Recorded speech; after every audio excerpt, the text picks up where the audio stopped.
Chapter number 2. The Two Strangers. One morning, towards the latter part of the month of March 1841, having at that time no particular business to engage my attention, I was walking about the village of Saratoga Springs, thinking to myself where I might obtain some present employment until the busy season should arrive.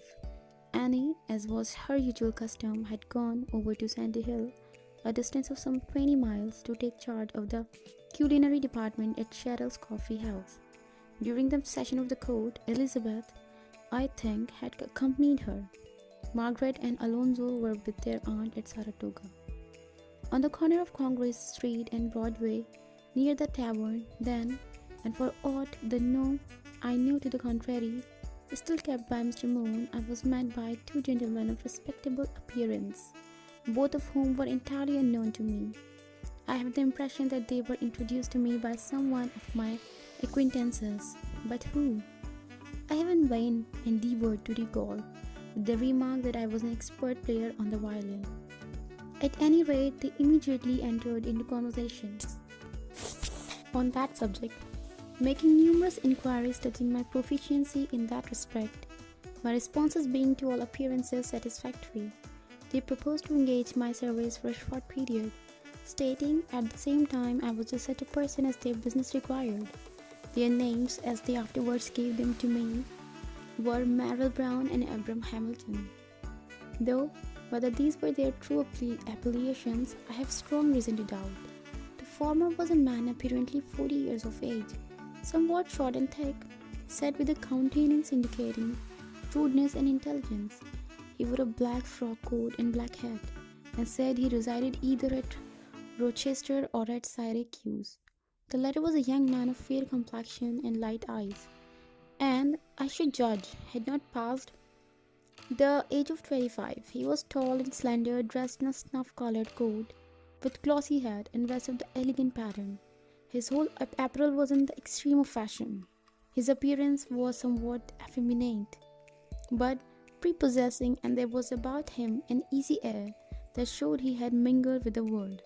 They were connected, as they informed me, with a circus company, then in the city of Washington, that they were on their way thither to rejoin it, having left it for a short time to make an excursion northward for the purpose of seeing the country, and were paying the expenses by an occasional exhibition. They also remarked that they had found much difficulty in procuring music for their entertainments, and that if I would accompany them as far as New York, they would give me $1 for each day's service, and $3 in addition for every night I played at their performances, besides sufficient to pay the expenses of my return from New York to Saratoga. I at once accepted that tempting offer, both for the reward it promised and from a desire to visit the metropolis. They were anxious to leave immediately, thinking my absence would be brief. I didn't deem it necessary to write to Annie whither I had gone, in fact supposing that my return perhaps would be as soon as hers. So taking a change of linen and my violin, I was ready to depart. The carriage was brought round, a covered one, drawn by a pair of noble bays, altogether forming an elegant establishment. Their baggage, consisting of 3 large trunks, was fastened on the rack, and the mounting to the driver's seat. While they took their places in the rear, I drove away from Saratoga on the road to Albany, elated with my new position and happy as I had ever been on any day in my whole life. We passed through Boylston, and striking the Ridge Road, as it is called, if my memory correctly serves me, followed it direct to Albany. We reached that city before dark, and stopped at a hotel southward from the museum. This night, I had an opportunity of witnessing one of their performances, the only one during the whole period I was with them. Hamilton was stationed at the door. I formed the orchestra, while Brown provided the entertainment. It consisted in throwing balls, dancing on the rope, frying pancakes in a hat, causing invisible pigs to sequel, and other like feats of ventriloquism and legerdemain. The audience was extraordinarily sparse, and not of the selectest character as that, and Hamilton's report of the proceeds presented, but a beggarly account of empty boxes. Early next morning, we renewed our journey. The burden of the conversation now was the expression of an anxiety to reach the circus without delay. They hurried forward without again stopping to exhibit, and in due course of time, we reached New York, taking lodging at a house on the west side of the city, in a street running from Broadway to the river. I suppose my journey was at an end, and expected in a day or two at least to return to my friends and family at Saratoga. Brown and Hamilton, however, began to importune me to continue with them to Washington. They alleged that immediately on their arrival. Now that the summer season was approaching,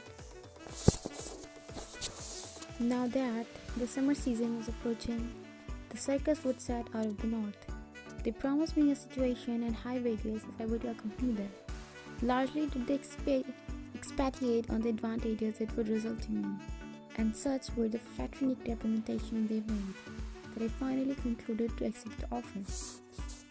The next morning, they suggested that, inasmuch as we were about entering a slave state, it would be well, before leaving New York, to procure free papers. The idea struck me as a prudent one, though I think it would be scarcely have occurred to me had they not proposed it.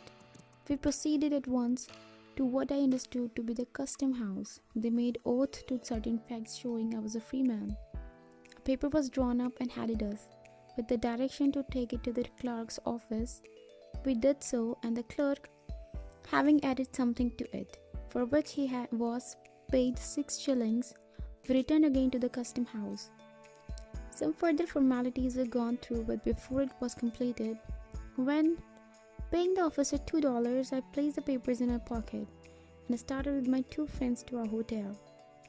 I thought at the time, I must confess, that the papers were scarcely worth the cost of obtaining them, the apprehension of danger to my personal safety never having suggested itself to me in the remotest manner. The clerk to whom we were directed, I remember, made a memorandum in a large book, which I presume is in the office yet, a reference to the entries during the latter part of March or 1st of April 1841, I have no doubt will satisfy the incredulous, at least so far as this particular transaction is concerned. With the evidence of freedom in my possession, the next day after our arrival in New York, we crossed the ferry to Jersey City and took the road to Philadelphia. Here we remained one night, continuing our journey towards Baltimore early in the morning. In due time, we arrived in the latter city and stopped at a hotel near the railroad depot, either kept by a Mr. Rathbone or known as the Rathbone House. All the way from New York, their anxiety to reach the circus seemed to grow more and more intense. We left the carriage at Baltimore and, entering the cars, proceeded to Washington, at which place we arrived just as nightfall, the evening previous to the funeral of General Harrison, and stopped at Gadsby Hotel on Pennsylvania Avenue. After supper, they called me to their apartments and paid me $43, a sum greater than my wages amounted to, which act of generosity was in consequences, they said, of their not having exhibit as often they had given me to anticipate. During our trip from Saratoga, they moreover informed me that it had been the intention of the circus company to leave Washington the next morning, but that on account of the funeral they had concluded to remain another day. They were then, as they had been from the time of our first meeting, extremely kind. No opportunity was omitted of addressing me in the language of approbation, while on the other hand, I was certainly much prepossessed in their favor. I gave them my confidence without reserve, and would freely have trusted them to almost any extent. Their constant conversation and manner towards me, their foresight in suggesting the idea of free papers, and 100 other little acts, unnecessary to be repeated, all indicated that they were friends indeed, sincerely solicitous for my welfare. I know not, but they were innocent of the great wickedness of which I now believe them guilty. Whether they were accessory of my misfortunes, subtle and inhuman monsters in the shape of man, designately luring me away from home and family and liberty for the sake of gold. Those who read these pages will have the same means of determining as myself. If they were innocent, my sudden disappearance must have been unaccountable indeed. But revolving in my mind all the attending circumstances, I never yet could indulge towards them so charitable a supposition. After receiving the money from them, of which they appeared to have an abundance, they advised me not to go into the streets that night, inasmuch as I was unacquainted with the customs of the city, promising to remember their advice. I left them together and soon after was shown by a colored servant to a sleeping room in the back part of the hotel on the ground floor. I laid down to rest, thinking of home and wife and children and the long distance that stretched between us, until I fell asleep. But no good angel of pity came to my bedside, bidding me to fly. No voice of mercy forewarned me in my dreams of the trials that were just at hand. The next day there was a great pageant in Washington. The roar of cannon and the tolling of bells filled with the air, while many houses were shrouded with crape, and the streets were black with people. As the day advanced, the procession made its appearance, coming slowly through the avenue, carriage after carriage in long succession, while thousands upon thousands followed on foot, all moving to the sound of melancholy music. They were bearing the dead body of Harrison to the grave. From early in the morning, I was constantly in the company of Hamilton and Brown. They were the only persons I knew in Washington. We stood together as the funeral pomp passed by. I remember distinctly how the windows' glass would break and rattle to the ground. After each report of the cannon, they were firing the burial ground. We went to the Capitol and walked a long time about the grounds. In the afternoon, they strolled toward the President's house, all the time keeping me near to them and pointing out various places of interest. As yet, I had seen nothing of the circus. In fact, I had thought of it but little, if at all, amidst the excitement of the day. My friends, several times during the afternoon, entered drinking saloons and called for liquor. They were by no means in the habit, however, so far as I knew them, of indulging to excess. On these occasions, after serving themselves, they would pour out a glass and hand it to me. I then become intoxicated, as may be inferred from what subsequently occurred. Towards evening and soon after partaking of one of these potations, I began to experience most unpleasant sensations. I felt extremely ill. My head commenced aching, a dull, heavy pain, inexpressibly disagreeable. At the supper table, I was without appetite. The sight and flavor of the food was nauseous. About dark, the same servant conducted me to the room I had occupied the previous night. Brown and Hamilton advised me to retire, commiserating me kindly and expressing hopes that I would be better in the morning. Divesting myself of coat and boots merely, I threw myself upon the bed. It was impossible to sleep. The pain in my head continued to increase, until it became almost unbearable. In a short time I became thirsty. My lips were parched. I could think of nothing but water, flakes and flowing rivers of brooks where I had stooped to drink, and of the dripping bucket, rising with its cool and overflowing nectar from the bottom of the well. Towards midnight, as near as I could judge, I arose, unable longer to bear such intensity of thirst. I was a stranger in the house and knew nothing of its apartments. There was no one up, as I could observe, groping about at random, I knew not where. I found a way at last to a kitchen in the basement. 2 or 3 colored servants were moving through it, one of whom, a woman, gave me 2 glasses of water.